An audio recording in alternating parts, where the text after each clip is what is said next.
This is Justin Scoop on SPX for Thursday, September 4th, and pretty simple update. Speaking of update, we just continue to go up.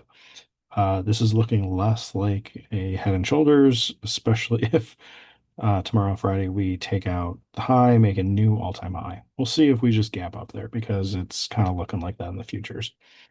Uh, it's down to 3 minutes.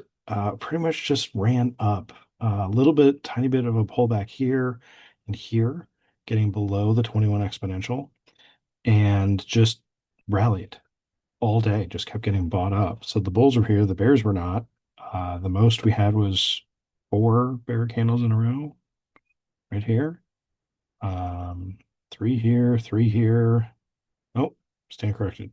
Five here. I guess if you have four or five bear candles, that's when to be buying. So those are some of those signals. It's like, all right, well, not really a signal, it's just an observation. And it would have worked again today to just buy it in the last 45 minutes of the day before end of day and or buy options and just hold on to it. That said, let's look at this call. So I found this 6490 call.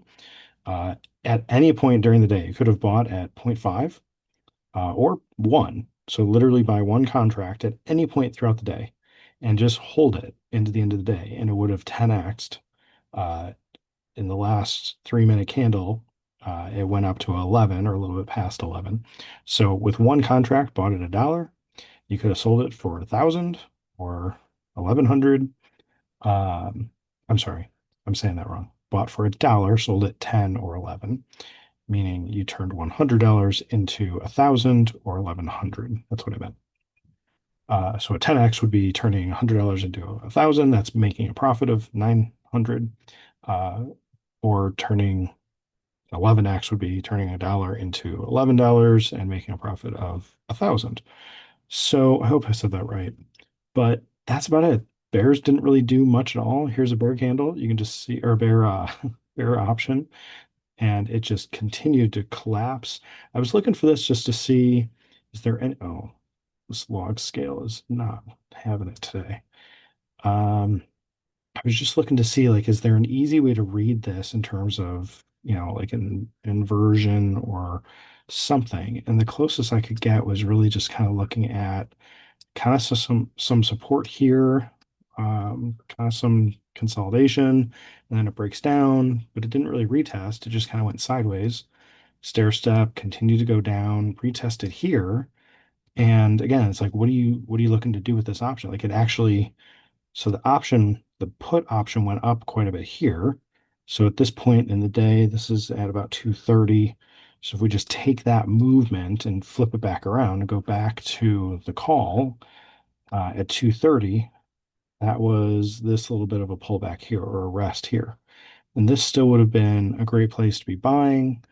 Um, it's up around 3.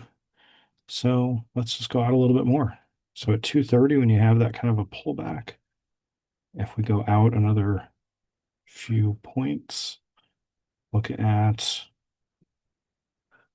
230 on the 6,500 call, and looks like you could have bought two contracts about two at 0.5 around 230, and that ended up still moving up past $1. So you could have easily doubled that option.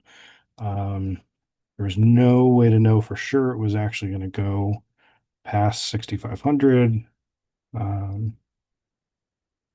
So if you did the same kind of thing, look, you could have bought for $1 after 230. So you get that pullback or that rally on the put, pullback on this call. And I actually like the call a little better just because you've got somewhat of a trend here. You got some consolidation here. It breaks out, retests. It actually did a little double retest. And so tons of opportunities to buy right at $1, right here at $1, and just hold on into the end of the day. Now, this is a muscle you got to build to just buy something late in the day and just hold on to it because it could easily just reverse and down to nothing. So make sure you're only risking what you are okay losing the entirety of. So don't, if you're risking $100, buy one contract at a dollar.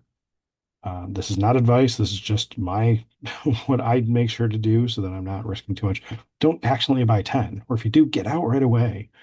Which I have accidentally bought 10 when I meant to buy one just because of the defaults with some of the things with Thinkorswim.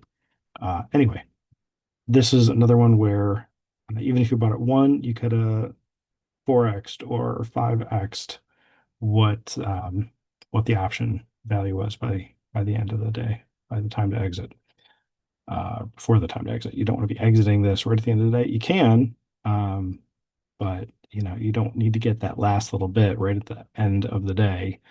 If you're profitable and it's up, just get out, take something and come back with a little bit more the next day. So there you go. Looking at a couple options, a couple calls.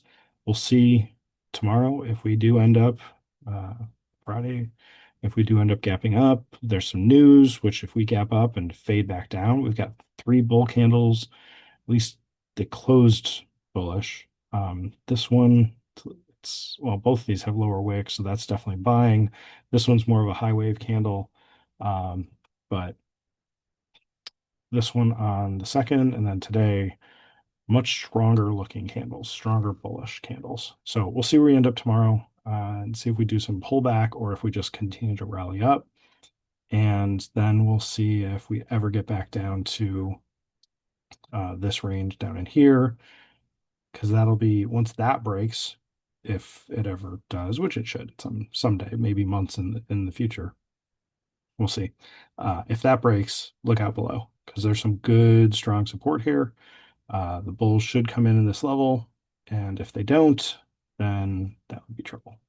So we'll see if something like that were to happen tomorrow.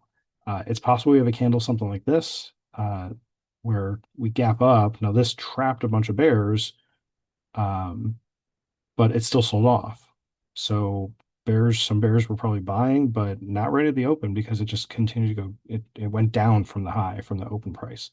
Uh, so either bears were holding through it or they sold later, and we'd have to go look back at that candle for July 31st to see, what was actually happening here intraday. Uh, so this being a trap where we gapped, it's a gap and go where we gapped above these candles, we trapped bears, but it faded all day. If we do something like that and gap up tomorrow, it's a retest gap. It should pull back. It should give us a little bit of that S curve and then potentially go higher. If it does end up fading further down, we'll have to see, is it going to take out all three of these candles in one day like this one did? Actually, this one took out more than three candles because this took out